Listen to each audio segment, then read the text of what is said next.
Buenas noches. Estamos por aquí conectándonos el día de hoy a nuestra lectura ya acostumbrada en las noches de terror. Seguimos con el ciclo de Edgar Allan Poe. Vamos a esperar unos minutos que nos empecemos a conectar. Hola Mateo. Vamos a esperar un par de minutos, igual, o sea, es joven la noche. Vamos a empezar Hola Sandra, ¿cómo vas? Vamos a esperar unos minutos que seamos un poco más. Para con eso empezamos con... No importa. Aquí, hasta donde te dé el internet, Sandrita. Hola Felipe. El día de hoy vamos a seguir con el ciclo de Edgar Allan Poe. Vamos a leer un cuento que tiene la traducción es un poco diferente, pero que igual nos trae buena literatura. Entonces, el cuento del día de hoy se llama El entierro prematuro. Vamos a empezar. Hay ciertos temas de interés absorbente, pero demasiado horribles para ser objeto de una obra de mera ficción. Los simples novelistas deben evitarlos si no quieren ofender o desagradar. Solo se trata con propiedad cuando lo grave y majestuoso de la verdad lo santifican y sostienen.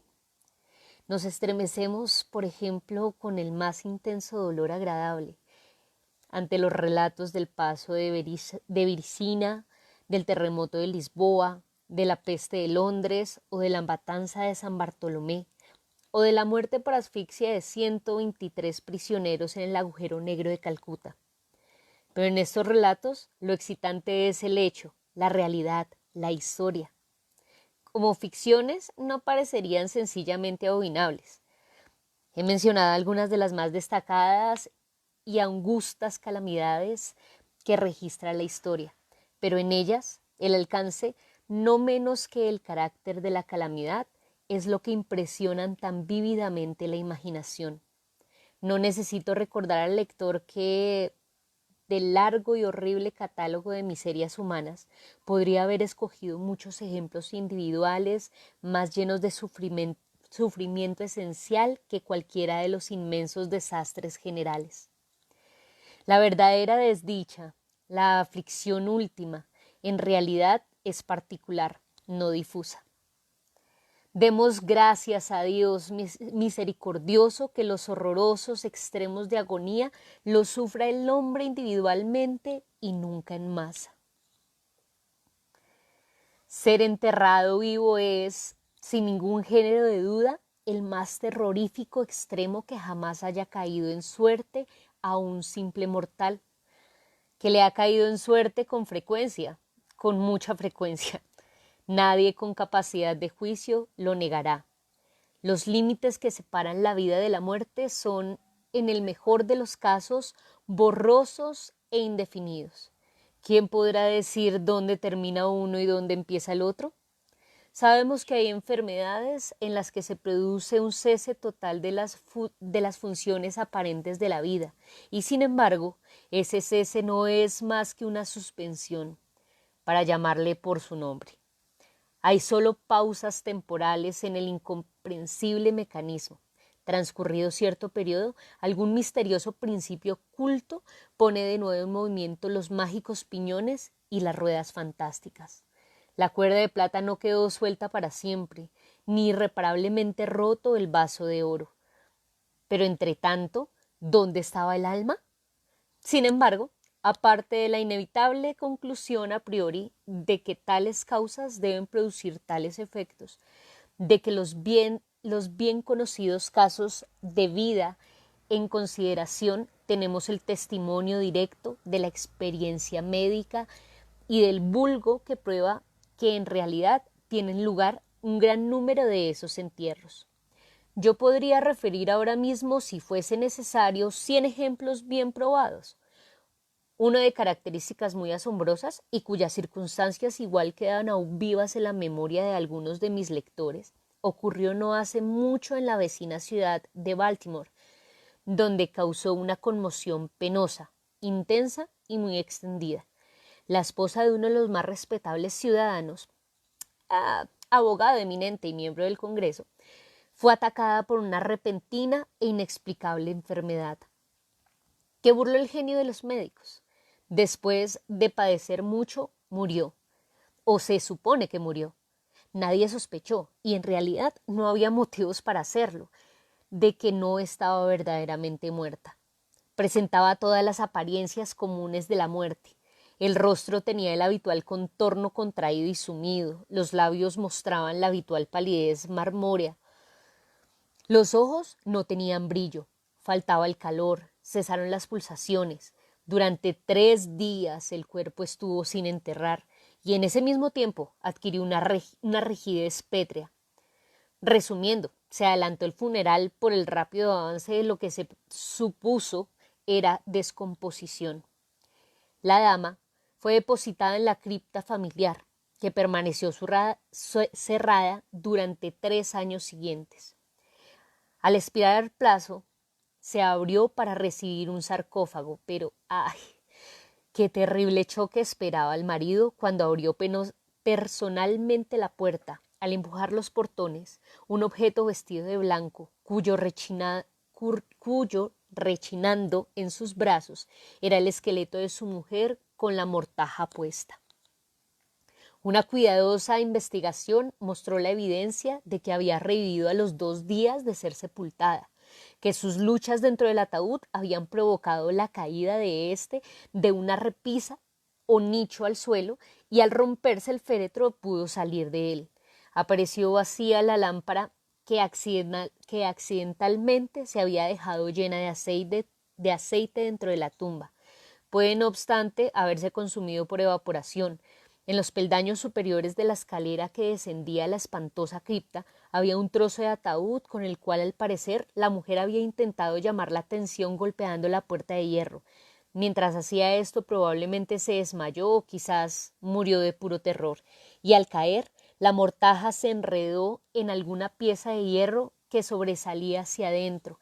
Allí quedó y así se pudrió, erguida. En el año 1810 tuvo lugar en Francia un caso de inhumación prematura, en circunstancias que contribuyen mucho a justificar la afirmación de que la verdad es más extraña que la ficción. La heroína de la historia era Mademoiselle, señorita Victoire Lafourcade, una joven de ilustre familia, rica y muy guapa. Entre sus numerosos pretendientes se contaba Julien Bossuet, un pobre literato o periodista de París. Su talento y su amabilidad había despertado la atención de la heredera, que al parecer se había enamorado realmente de él. Pero el orgullo de casta que llevó por fin a rechazarlo y a casarse con un señor Renoir, banquero y diplomático de cierto renombre. Después del matrimonio, sin embargo, este caballero descuidó a su mujer y quizá llegó a pegarle. Después de pasar unos años desdichados, ella murió. Al menos su estado se parecía tanto a la muerte que engañó a todos quienes la vieron. Fue enterrada, no en una cripta, sino en una tumba común, en su aldea natal. Desesperado y aún inflamado por el recuerdo de su cariño profundo, el enamorado viajó de la capital a la lejana provincia donde se encontraba la aldea, con el romántico propósito de desenterrar el cadáver y apoderarse de sus preciosos cabellos. Llegó a la tumba. A medianoche desenterró el ataúd, lo abrió y cuando iba a cortar los cabellos se detuvo ante los ojos de la amada, que se abrieron. La dama había sido enterrada viva. Las pulsaciones vitales no habían desaparecido del todo, y las caricias de su amado la despertaron de aquel letargo que equivocadamente había sido confundido con la muerte. Desesperado, el joven la llevó a su alojamiento en la aldea. Empleó unos poderosos reconstituyentes aconsejados por sus no pocos conocimientos médicos. En resumen, ella revivió. Reconoció a su Salvador, permaneció con él hasta que la lenta y gradualmente recobró la salud. Su corazón no era tan duro, y esta última lección de amor bastó para ablandarlo. Lo entregó a Oswiu. No volvió junto a su marido, sino que, ocultando su resurrección, huyó con su amante a América. 20 años después, los dos regresaron a Francia, convencidos de que el paso del tiempo había cambiado tanto la apariencia de la dama que sus amigos no podrían reconocerla, pero se equivocaron. Pues al primer encuentro, Monsieur Renier reconoció a su mujer y la reclamó. Ella rechazó la reclamación y el tribunal la apoyó, resolviendo que las extrañas circunstancias y el largo periodo transcurrido habían abolido, no solo desde un punto de vista equitativo, sino legalmente, la autoridad del marido. La revista de cirugía de Leipzig, publicación de gran autoridad y mérito que algún editor americano habría bien el traducir y publicar, relata en uno de los últimos números un acontecimiento muy penoso que presenta las mismas características. Un oficial de artillería, hombre de gigantesca estatura y salud excelente, fue derribado por un caballo indomable y sufrió la contusión muy grave en la cabeza, que le dejó inconsciente. Tenía una ligera fractura de cráneo, pero no se percibió un peligro inmediato. La tempanación se hizo con éxito.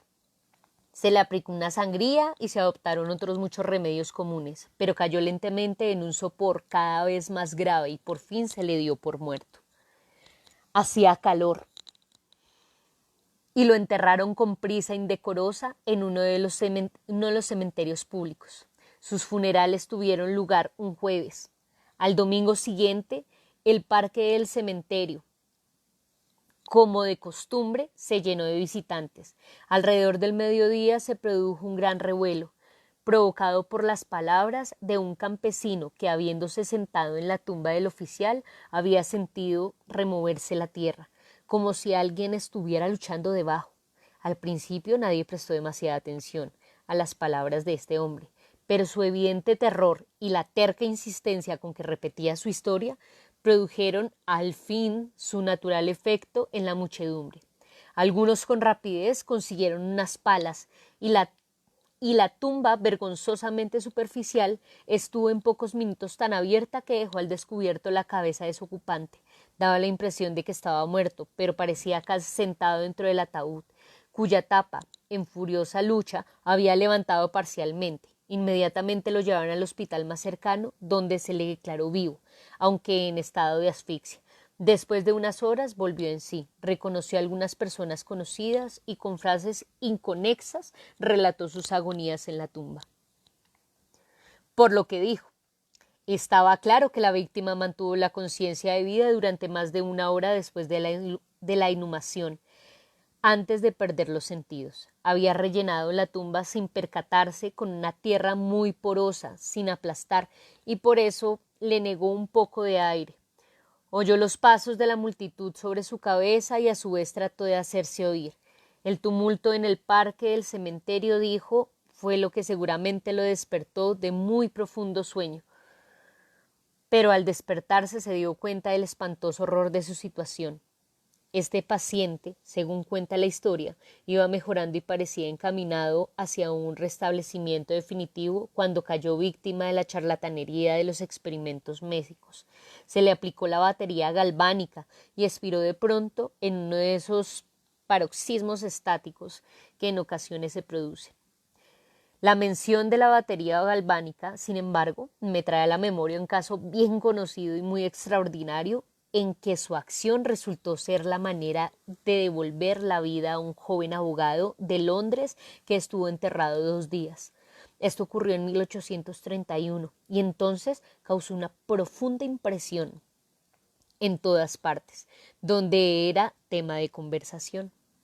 El paciente, El señor Edward Stapleton había muerto, aparentemente, de fiebre tifoidea, acompañados de unos síntomas anómalos que despertaron la curiosidad de sus médicos. Después de su aparente fallecimiento, se pidió a sus amigos la autorización de un examen post-mortem, autopsia. Pero estos se negaron. Como sucede a menudo en estas negativas, los médicos decidieron desenterrar el cuerpo y examinarlo a conciencia, en privado, claro está. Fácilmente llegaron a un arreglo con uno de los numerosos grupos de ladrones de cadáveres que ahondaban en Londres. Y la tercera noche, después del entierro, el supuesto cadáver fue desenterrado de una tumba de 8 pies de profundidad y depositado en el quirófano de un hospital privado. Al practicársele una incisión de cierta longitud en el abdomen, el aspecto fresco e incorrupto del sujeto sugirió la idea de aplicar la batería. Hicieron sucesivos experimentos con los efectos acostumbrados, sin nada de particular en ningún sentido, salvo una o dos ocasiones, una apariencia de vida mayor de la norma en cierta acción convulsiva. Era ya tarde. Iba a amanecer y se creyó oportuno al fin proceder inmediatamente a la disección. Pero uno de los estudiosos tenía un deseo especial de experimentar una teoría propia e insistió en aplicar la batería a uno de los músculos pectorales. Tras realizar una tosca incisión, se estableció presurosamente en contacto. Entonces, el paciente, con un movimiento rápido pero nada convulsivo, se levantó de la mesa, caminó hacia el centro de la habitación, miró intranquilo a su alrededor unos instantes y entonces habló. Lo que dijo fue ininteligible, pero pronunció algunas palabras y silabeaba claramente. Después de hablar, se cayó pesadamente al suelo. Durante unos momentos todos se quedaron paralizados de espanto, pero la urgencia del caso pronto les devolvió la presencia del ánimo. Se vio que el señor Shackleton estaba vivo, aunque sin sentido. Después de administrarle éter, volvió en sí y rápidamente recobró la salud, retornando a la sociedad de sus amigos, a quienes, sin embargo, se les ocultó toda noticia sobre la resurrección hasta que ya no se temía una recaída. Es de imaginar la maravilla de aquello y su extasiado asombro. El dato más espeluznante de este incidente, sin embargo, se encuentra en lo que afirmó el mismo señor Slapton. Declaró que en ningún momento perdió todo el sentido, que en un modo borroso y confuso percibía todo lo que estaba ocurriendo desde el instante en que fuera declarado muerto por los médicos hasta cuando cayó desmayado en el piso del hospital. ¡Estoy vivo!, fueron las incomprendidas palabras que al reconocer la sala de disección había intentado pronunciar en aquel grave instante de peligro. Sería difícil multiplicar historias como estas, pero me abstengo, porque en realidad no nos hacen falta para establecer el hecho de que suceden entierros prematuros. Cuando reflexionamos en las raras veces en que por la naturaleza del caso tenemos la posibilidad de descubrirlos, debemos admitir que tal vez ocurren más.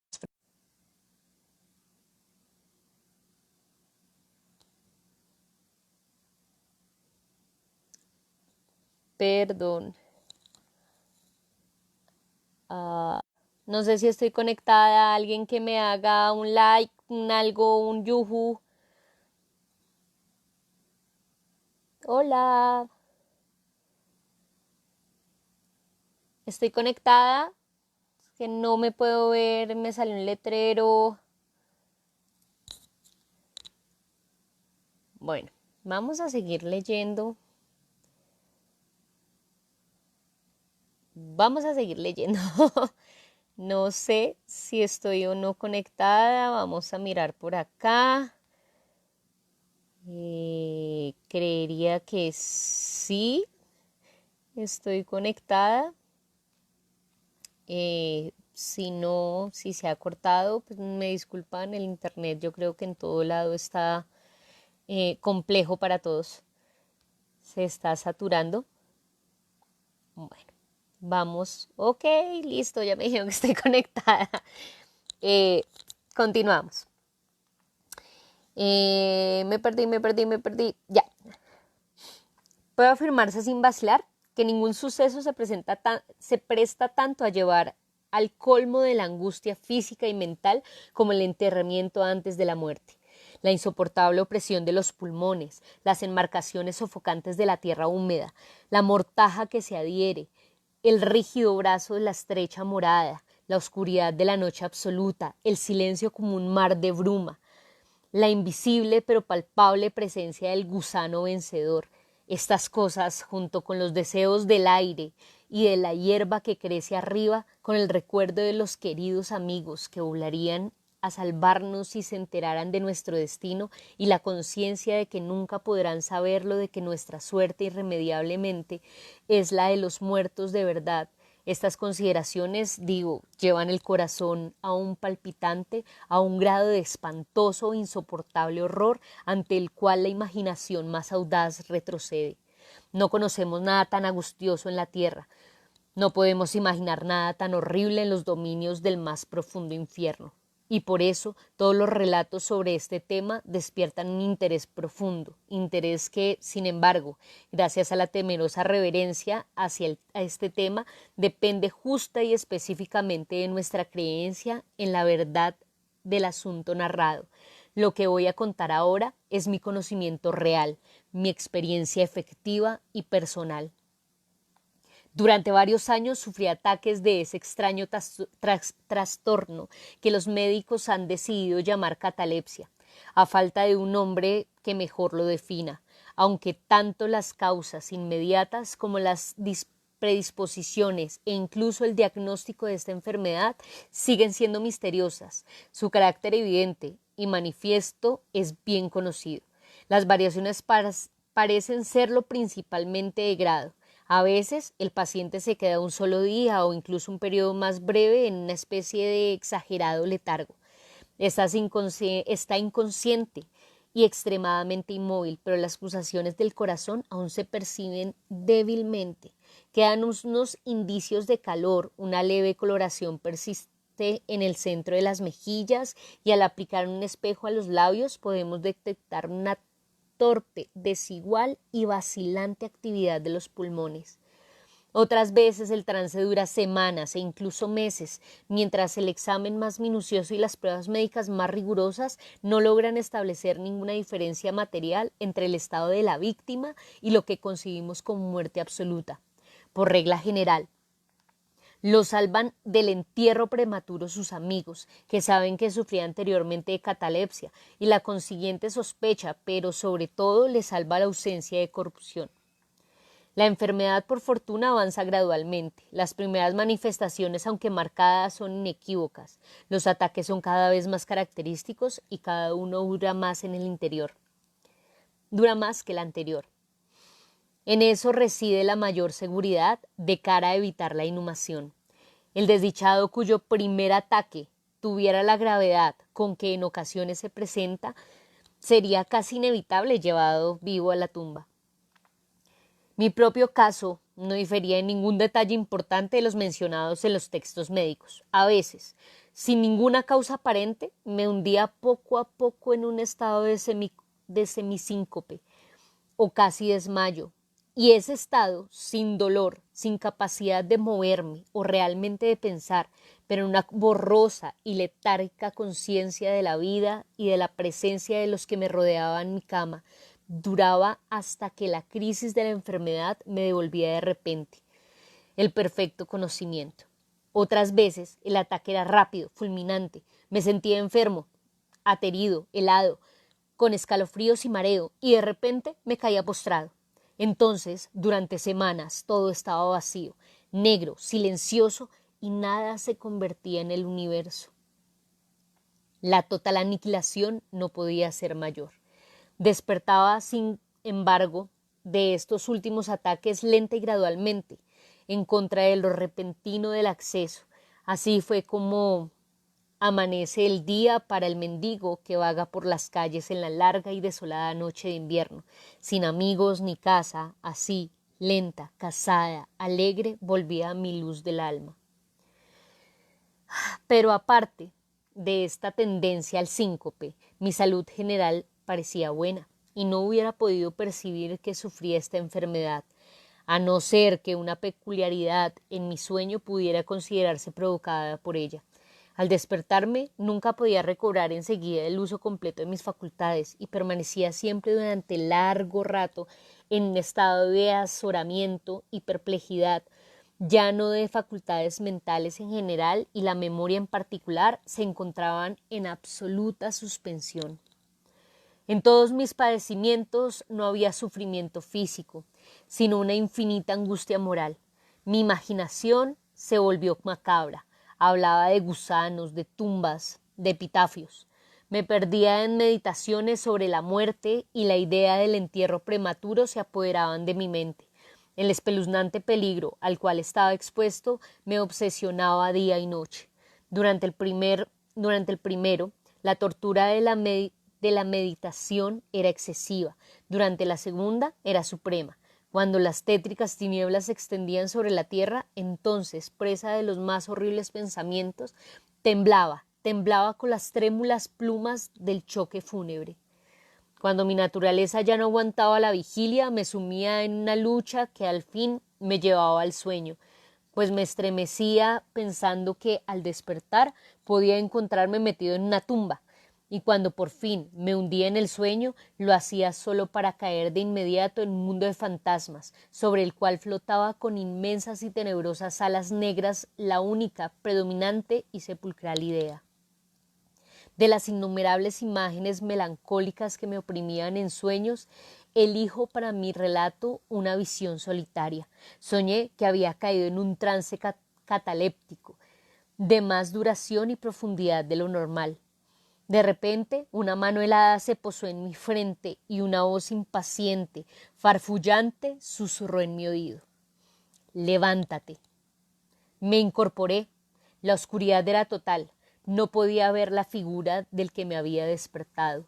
No podía recordar ni la hora en que había caído en trance, ni el lugar en donde me encontraba.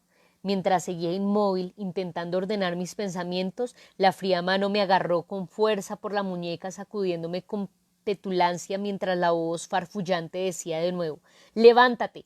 ¿No te he dicho que te levantes?» «¿Y tú?», pregunté. «¿Quién eres?». «No tengo nombre en las regiones donde habito», replicó la voz tristemente. «Fui un hombre y soy un espectro. Era despiadado, pero soy digno de lástima. Ya ves que tiemblo. Me rechinan los dientes cuando hablo, pero no es por el frío de la noche eterna. Pero este horror es insoportable. ¿Cómo puedes dormir tú tan tranquilo? No me dejan descansar los gritos de estas largas agonías. Estos espectáculos son más que de un pueblo que soportar. Levántate, ven conmigo a la noche exterior y deja que te muestre las tumbas. ¿No es este un espectáculo de dolor? Mira». Miré, y la figura invisible, que aún seguía apretándome la muñeca, consiguió abrir las tumbas de toda la humanidad, y de cada una salían salían las irradiaciones fosfóricas de la descomposición, de forma que pude ver sus más escondidos rincones y los cuerpos amortajados en su triste y solemne sueño con el gusano. Pero, ¡ay!, los que realmente dormían, aunque fueran muchos millones, eran menos que los que no dormían en absoluto, y había una débil lucha, y había un triste y general desasosiego, y de las profundidades de los innumerables pozos salía el melancólico frotar de las vestiduras de los enterrados, y entre ellos, que parecían descansar tranquilos, vi que muchos habían cambiado, en mayor o menor grado, la rígida e incómoda postura en que fueron sepultados, y la voz me habló de nuevo mientras contemplaba: «¿No es esto acaso un espectáculo lastimoso? Pero antes de que encontrara palabras para contestar, la figura había soltado mi muñeca, las luces fosfóricas se extinguieron y las tumbas se cerraron con repentina violencia, mientras de ellas salía un tumulto de gritos desesperados repitiendo: ¿No es esto, Dios mío, acaso un espectáculo lastimoso? Fantasías como esta se presentaban por la noche y extendían su terrorífica influencia incluso en mis horas de vigilia. Mis nervios quedaron destrozados y fui presa de un horror continuo. Ya no me atrevía a montar a caballo, a pasear ni a practicar ningún ejercicio que me alejara de casa. En realidad, ya no me atrevía a fiarme de mí lejos de la presencia de los que me conocían y conocían mi propensión a la catalepsia, por miedo de que en uno de esos ataques me enterraran antes de conocer mi estado realmente. Dudaba del cuidado y la lealtad de mis amigos más queridos. Temía que en un trance más largo de lo acostumbrado se convencieran de que ya no había remedio. Incluso llegaba a temer que, como les causaba muchas molestias, quizás se alegraran de considerar que un ataque prolongado era la excusa suficiente para librarse definitivamente de mí. En vano trataba de tranquilizarme con las más solemnes promesas. Les exigía con los juramentos más sagrados que en ninguna circunstancia me enterraran hasta que la descomposición estuviera tan avanzada que impidiese la conservación. Y aun así mis terrores mortales no hacían caso a razón alguna, no aceptaba ningún consuelo. Empecé con una serie de complejas precauciones. Entre otras, mandé a remodelar la cripta familiar de forma que se pudiera abrir fácilmente desde dentro.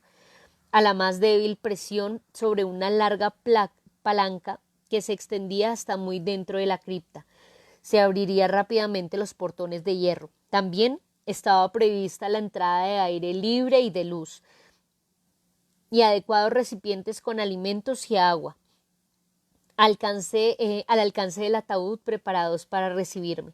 Este ataúd estaba acolchado con un material suave y cálido y dotado de una tapa elaborada según el principio de la puerta de la cripta, incluyendo resortes ideados de forma que el más débil movimiento del cuerpo sería suficiente para que se soltara.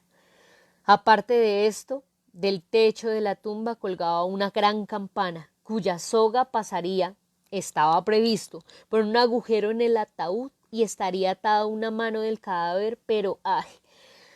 ¿De qué sirve la precaución contra el destino del hombre?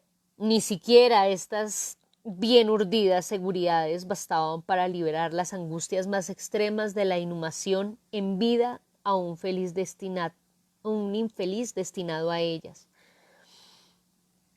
Llegó una época, como me había ocurrido antes a menudo, en que me encontré emergiendo de un estado de total inconsciencia a la primera sensación débil o indefinida de la existencia. Lamentablemente, con paso de tortuga, se acercaba el pálido amanecer gris del día psíquico, un desasosiego aletargado, una sensación apática del sordo dolor, ninguna preocupación, ninguna esperanza, ningún esfuerzo. Entonces, después de un largo intervalo, un zumbido en los oídos. Luego, tras un lapso de tiempo más largo, una sensación de hormigueo y comezón en las extremidades. Después, un periodo aparente eterno de placentera quietud, durante el cual las sensaciones que se despiertan luchan por transformarse en pensamientos. Más tarde, otra corta zambullida en la nada, luego un súbito restablecimiento, al fin el ligero estremecer de un palpado e inmediatamente después un choque eléctrico de terror, mortal e indefinido, que envía la sangre a torrentes desde las sienes al corazón. Y entonces el primer esfuerzo por pensar, y entonces el primer intento de recordar, y entonces un éxito parcial y evanescente, y entonces la memoria ha recobrado tanto su dominio que en cierta medida tengo conciencia de mi estado. Siento que no me estoy despertando de un sueño corriente. Recuerdo que he sufrido de catalepsia y entonces por fin, como si fuera la embestida de un océano, el único peligro horrendo de la única idea espectral y siempre presente abruma mi espíritu.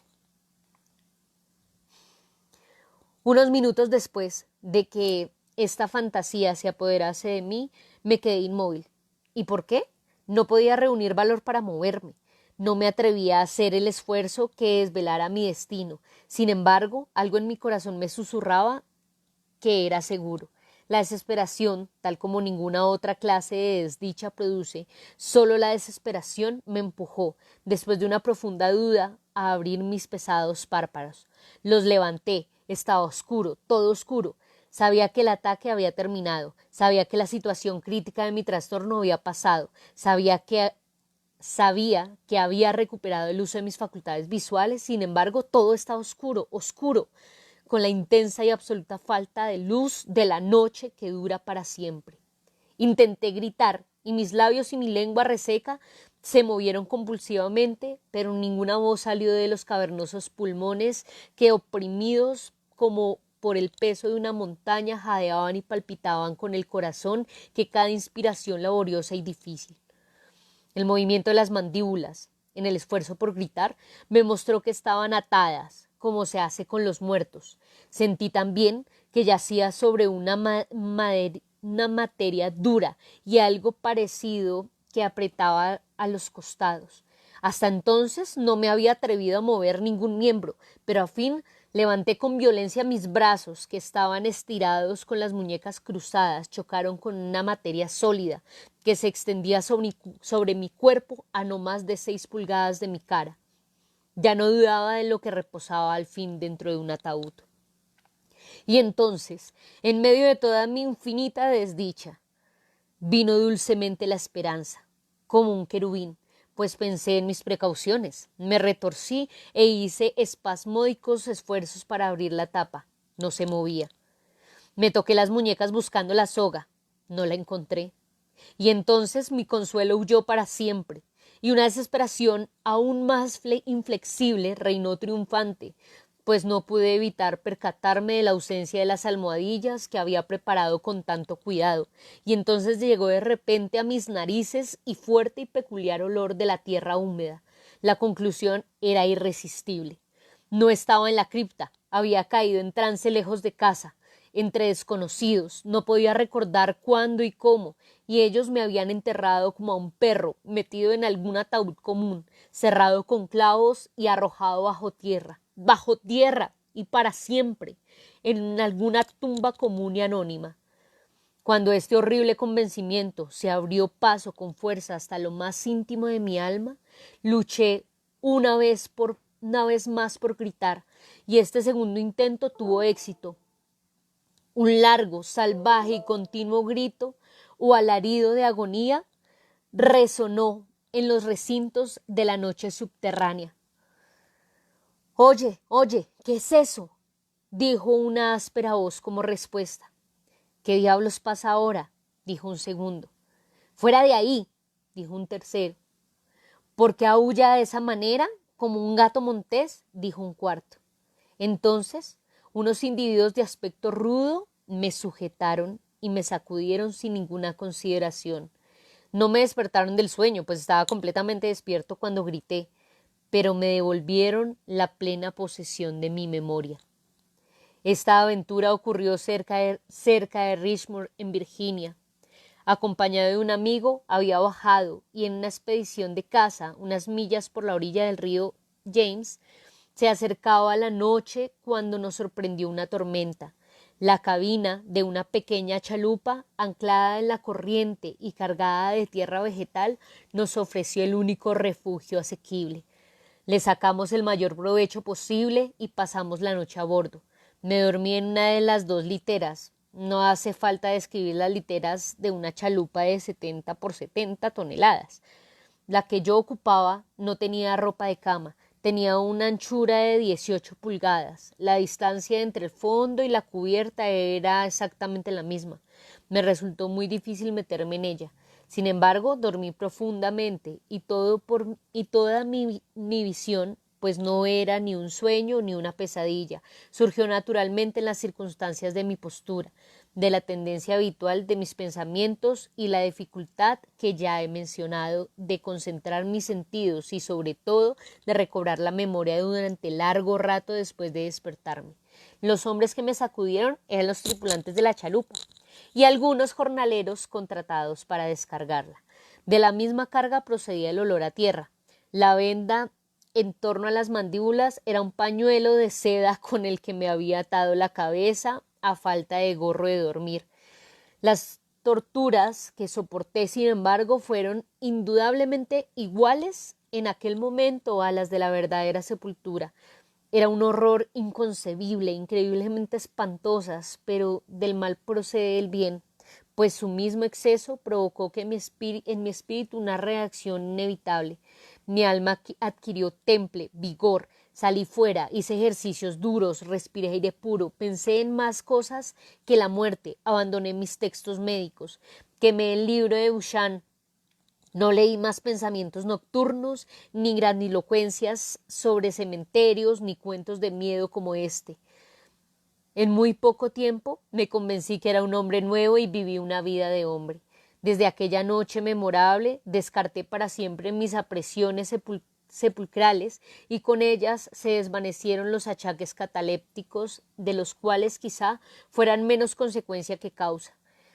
Hay momentos en que incluso para el sereno ojo de la razón, el mundo de nuestra triste humanidad puede parecer el infierno, pero la imaginación del hombre no es gratis para explorar con impunidad todas sus cavernas. Ay, la torva legión de los terrores sepulcrales no se puede considerar como completamente imaginaria, pero los demonios en cuya compañía hizo su viaje en cuya compañía Afrasiab hizo su viaje por Loxus, tiene que dormir o nos devorarán.